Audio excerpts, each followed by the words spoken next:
तो दोस्तों एनिमे इस शब्द का जापानीज भाषा में मतलब होता है एनिमेशन। हम मालूम है तेरे बाप को मत सिखा चल। पर दोस्तों एनिमे ने पिछले कुछ दशक से इतने यूनिक स्टोरी, डार्क थीम्स और ग्राफिक सीन्स का इस्तेमाल करा है कि लोग भूल जाते हैं कि anime is just Japanese animation या कार्टून। ओके, इससे पहले कि तुम मुझे अनसब्सक्राइब करो, मेरी पूरी बात सुन लो यार। देखो, एनिमे में स्टोरी कितनी भी अच्छी हो, अगर उसका एनिमेशन अच्छा नहीं होता तो ओवरऑल दैट एनिमे फेल्स। पर ऑन दी अदर हैंड कोई ऐसा एनिमे जहाँ पर स्टोरी और एनिमेशन दोनों अच्छा हो, वैसे एनिमे देखकर स्वाद आ जाते हैं यार। तो दोस्तों आज मैं तुम लोग को यही स्वाद, मेरा मतलब ऐसे टॉप 20 एनिमे बताने जा रहा हूँ जिसका एनिमेशन मेरे हिसाब से बेस्ट है। और वीडियो स्टार्ट करने से पहले ही कह देता हूँ, इन सभी एनिमेस को आज मैंने रैंडमली लिस्ट करा है ताकि कमेंट्स में तुम लोग ग्रेट निंजा वॉर ना कर दो। और हाँ, आज मैं मूवीज की भी बात नहीं करने वाला हूँ क्योंकि यार हर एक मूवी की एनिमेशन तो अच्छी होती है क्योंकि उसका बजट ही इतना ज्यादा होता है। So today I will only be discussing anime series. So with that being said, let's start the list. तो नंबर 20 पर है कोतेत्सु नो काबानेरी। ये एनिमे 2016 में आया और इसको आते ही लोग अटैक ऑन टाइटन का रिप ऑफ कहने लगे, जो कि सही भी था। इसमें टाइटन्स के जगह पर ज़ॉम्बी होते हैं, एरेन के जैसा एक मेन कैरेक्टर होता है और एक डिस्काउंट मिकासा भी होती है। तो ओवरऑल देखा जाए तो ये एनिमे काफी सिमिलर था अटैक ऑन टाइटन की तरह। पर इसके बावजूद दोस्तों इस बात को कोई डिनाई नहीं कर सकता कि इस एनिमे का एनिमेशन बहुत अच्छा था, जो कि किया था अटैक ऑन टाइटन के ही विट स्टूडियो ने। तो अगर आपको अटैक ऑन टाइटन जैसा सिमिलर एनिमे देखना है तो इसको जरूर ट्राई आउट करना।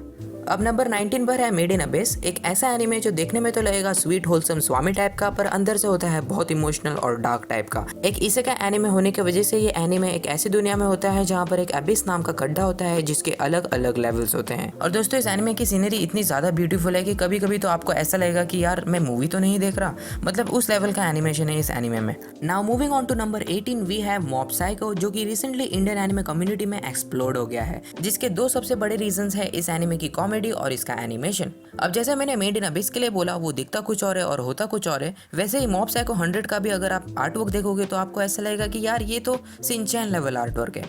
पर माय गॉड दोस्तों, the fight scenes in this anime are insane. और सेकंड सीजन में तो स्टूडियो बोन्स ने एनिमेशन में आग ही लगा रखी है, तो ऐसे में इस एनिमे का लिस्ट में होना इज अ मस्ट। तो now the anime on number 17 is Nagi no Asakura. तो दोस्तों नागी नो असाकुरा में हमारे 4 मेन कैरेक्टर होते हैं जो कि एक अंडर वाटर विलेज से होते हैं जिसका नाम है शियो शिशियो। तो दोस्तों इस एनिमे में हमारे 4 मेन कैरेक्टर के स्ट्रगल के बारे में बताया है और इसको एनिमेट करा है पीए एनिमे स्टूडियो ने, जिसने कि हमें एंजल बीट्स और चार्लोट जैसे मार्वलस एनिमे दिए हैं। और ये एनिमे भी उन्हीं एनिमेस की तरह एकदम कमाल का है। तो अगर आपने अभी अभी मेलियोदास वर्सेस एस्कोनॉट देखा है या बर्शक का सीजीआई देखा है तो ये एक परफेक्ट एनिमे है आपके लिए to cleanse your eyes. Next anime on the list is your lie in April, जिस पर मैंने बाय द वे एक रिव्यू कर रखा है, so do check it out. खैर दोस्तों जब 2015 में ये एनिमे आया तो लोग इसे एनिमे विद बेस्ट एनिमेशन भी कह रहे थे क्योंकि 2015 के हिसाब से इसका animation was God level. Also ये काफी इमोशनल एनिमे है, तो अगर तुम्हें रोना है, डिप्रेस होना है तो इस एनिमे को जरूर देखना। अबे साले। अब नंबर 15 पर जो एनिमे है वो है फेट सीरीज, जो कि एक पूरी सीरीज है जिसको कहां से स्टार्ट करना है वो आज भी लोगों के लिए मिस्ट्री है। पर एक चीज जो किसी के लिए भी मिस्ट्री नहीं है वो है इस सीरीज का एनिमेशन, जिसको देख के हर एक बर्शर्क 7 डेडली सिंस वाला बंदा ट्रिगर हो जाता है, क्योंकि यूफोटेबल ने इस एनिमे में अपना अनलिमिटेड बजट फ्लेक्स कराया यार। और मैं इस बात की गारंटी लेता हूँ कि तुमने इस तरह का एनिमेशन बहुत रेयरली किसी भी एनिमे में देखा होगा। तो खैर next anime on the list is Nichijou, जो कि बहुत रियलिस्टिकली अनरियलिस्टिक है। अरे कहना क्या चाहते हो? कहने का मतलब यह है दोस्तों कि इस एनिमे में over the top comedy use की गई है, मतलब एकदम नॉर्मल सी कन्वर्सेशन चल रही होती है और फिर अचानक से एक ऐसी चीज हो जाएगी जो आपने बिल्कुल भी एक्सपेक्ट नहीं की थी। और दोस्तों उन अनएक्सपेक्टेड मोमेंट्स में इसका एनिमेशन लेवल इतना हाई हो जाता है कि वो आपको सोचने में मजबूर कर देगा कि यार इस एक सीन के लिए स्टूडियो ने तो अपने बजट की माँ बहन लगा दी होगी यार। क्या है दोस्तों, ये एनिमे 2011 में आया था और आज भी अगर आप इसके कुछ सीन्स देखोगे तो आप एनिमेशन क्वालिटी देखकर दंग रह जाओगे। Next anime on the list is Haikyuu, जिसके बारे में आपने ये सुना होगा कि ये एनिमे बेस्ट स्पोर्ट्स एनिमे है ऑफ ऑल टाइम। और दोस्तों लोगों का ऐसा कहने के पीछे सबसे बड़ा रीजन है इस एनिमे का एनिमेशन। मुझे नहीं लगता ये एनिमे इसके एनिमेशन के बिना इतना ज्यादा पॉपुलर हो पाता। वैसे तो हाइक्यू की स्टोरी काफी नॉर्मल है और एनिमेशन भी for the most part normal ही लगेगा, पर दोस्तों मैचेस के दौरान इसका एनिमेशन बहुत ज्यादा हाई लेवल का हो जाता है और आपको कुछ ऐसे सीन्स देखने को मिलेंगे जो कि आप शायद ही भूल पाओगे। पर एक चीज जिसको बहुत सारे लोग भूल गए हैं वो है प्रोजेक्ट के। This anime was released in 2012 and it's animation is criminally underrated. इस एनिमे में हमारा मेन कैरेक्टर याशिरो होता है जिस पर मर्डर का इल्जाम लगता है और उसके पीछे एक क्लैन के बंदे लग जाते हैं। सुनने में जितना ये नॉर्मल एनिमे लगता है उतना एक्चुअली में ये है नहीं। और ट्रस्ट में गाइस, भले ये एनिमे पुराना हो, अगर इसका एनिमेशन और फाइट सीन्स आप आज भी देखोगे तो आप दंग रह जाओगे। Next anime on the list जिसके बारे में मैं बात करने जा रहा हूँ वो है जुजुत्सु काइसेन, जो कि प्रोजेक्ट के का बिल्कुल उल्टा यानी एकदम ब्रांड न्यू एनिमे है। इनफैक्ट ये एनिमे अभी एयर भी हो रहा है। दोस्तों इस एनिमे को बनाया है मापा स्टूडियो ने, और आपको तो पता होगा कि मापा ने पिछले 1 साल से एनिमेशन की दुनिया में आग लगा रखी है, and Jujutsu Kaisen is no exception. In fact आप ये भी कह सकते हो कि जुजुत्सु काइसेन में मापा का एनिमेशन पीक करा है, स्पेशली वो सुकुना वर्सेस गोजो वाला फाइट, जो कि मेरे हिसाब से क्रंचीरोल अवार्ड भी जीत सकता है इस साल। अब आते हैं नंबर 10 पर, जहां पर है क्योटो एनिमेशन द्वारा एनिमेट किया हुआ योका। दोस्तों इस एनिमे का एनिमेशन बहुत ज्यादा फ्लैशी या चमकीला तो नहीं है फ्रेट सीरीज या प्रोजेक्ट के की तरह, पर इसका एनिमेशन बहुत ज्यादा ब्यूटीफुल और कलरफुल है, जिसको देख के आपको मजा आ जाएगा। वैसे तो ये एनिमे एक normal high school mystery anime है, पर कभी कभी इस एनिमे में एकदम अचानक से बहुत ज़्यादा हाईली एनिमेटेड सीन्स आ जाते हैं, जिसको देख के कोई भी बंदा मेस्मराइज हो जाएगा यार। जैसा मैंने पहले कहा नागिनो असाकुरा के लिए, वैसे ये एनिमे भी आपके आंखों को क्लेंस करने की शक्ति रखता है। खैर अब बात करते हैं नंबर 9 एनिमे की, जो है हंटर हंटर या हंटर एक्स हंटर, जो भी तुम कहना चाहते हो। और दोस्तों इस एनिमे को अक्सर लोग बेस्ट बैटल शोनेन एनिमे भी कहते हैं, और उसमें दोस्तों इस एनिमे के एनिमेशन का बहुत बड़ा योगदान है, क्योंकि दूसरे लॉन्ग रनिंग शोनेन एनिमेज में आपको अक्सर फाइट्स में तो एनिमेशन अच्छा देखने को मिलता है, पर नॉर्मली उतना अच्छा एनिमेशन देखने नहीं मिलता। पर हंटर हंटर में पूरे 148 एपिसोड्स में आपको कमाल का एनिमेशन देखने मिलेगा, जिसके लिए मेरे हिसाब से mad house deserves mad applause. पर एक और स्टूडियो जिसको कि हम लोग को अप्लॉज करना चाहिए वो है क्योटो एनिमेशन, क्योंकि नेक्स्ट एनिमे जिसके बारे में मैं बात करने जा रहा हूँ वो है वॉयलेट एवरगार्डन, जिसने कि बेस्ट एनिमेशन अवार्ड भी जीत रखा है। और दोस्तों मुझे नहीं लगता कि मुझे कुछ बोलने की जरूरत है, आपको ये ब्यूटीफुल सीन्स देखकर ही समझ गया होगा कि इसका एनिमेशन कितना ज्यादा सही है। पर दोस्तों वॉयलेट एवरगार्डन एक्चुअली में एक बहुत इमोशनल स्टोरी है, और इसका एनिमेशन इन्हीं इमोशंस को और ज्यादा एम्पलीफाई कर देता है और आपके रोने की स्पीड को और ज्यादा बढ़ा देता है। तो with that being said, next anime on the list is Hibike Euphonium, जो कि एक हाई स्कूल एनिमे है जहां पर एक म्यूजिक क्लब होता है और बहुत सारी cute girls. Okay sorry wrong anime.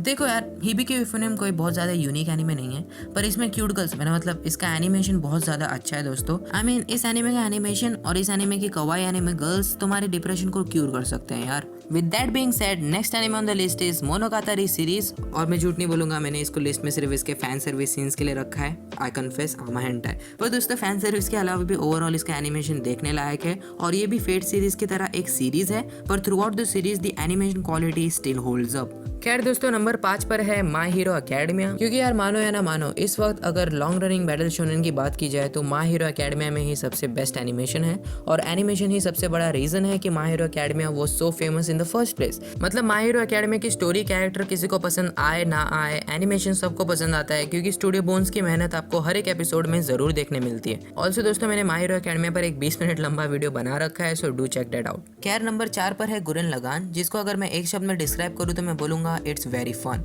क्योंकि गुरन लगान बहुत ओवर द टॉप है, और अगर आपको इस एनिमे को ट्रूली एंजॉय करना है तो आपको अपना ब्रेन स्विच ऑफ करके इसको देखना पड़ेगा। और दोस्तों गुरन लगान एक मेका एनिमे है, और यूजुअली मैं मेका एनिमे किसी को रिकमेंड नहीं करता, पर यार गुरन लगान में एनिमेशन इतना ज्यादा फ्लैशी और कलरफुल है कि यार मजा आ जाता है ऐसे रोबोट्स को देख करके। तो it's a very fun anime with very great animation. Coming on number 3 is No Game No Life, more like No Game No second season, क्योंकि यार मैं तंग आ गया हूँ इसका सेकंड सीजन का वेट करते करते। दोस्तों इसका फर्स्ट सीजन आते ही इंस्टेंट हिट हुआ था इसके कमाल के एनिमेशन, कैरेक्टर और बहुत सारे अच्छी सीन्स की वजह से। दोस्तों ये बेसिकली एक इसे का एनिमे है जहाँ पर सब कुछ गेम से डिसाइड होता है, यानी जो गेम जीतेगा वही सब कुछ कर सकता है।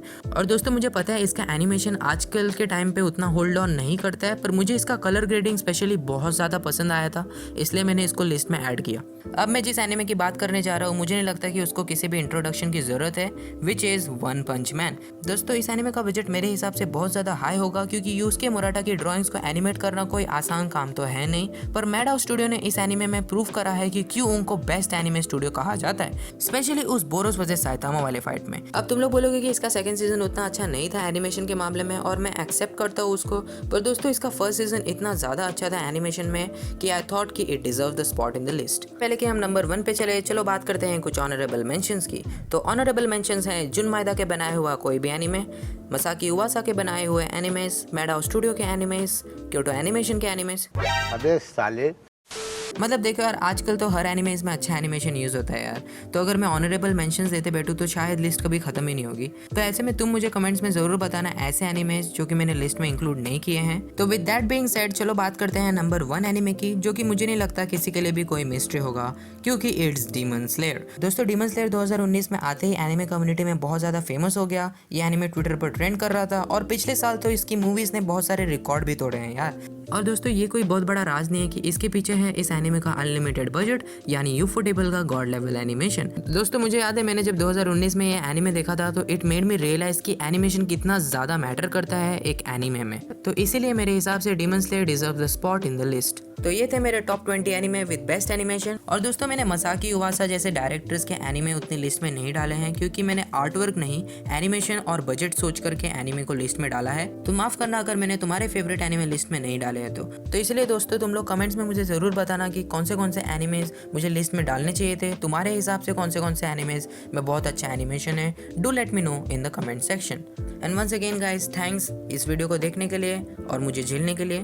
तो दोस्तों, अगर आपको ये वीडियो अच्छा लगा तो आप लाइक कर सकते हो, और अगर ऐसे ही और सस्ती वीडियोस चाहिए तो चैनल को सब्सक्राइब करना मत भूलना।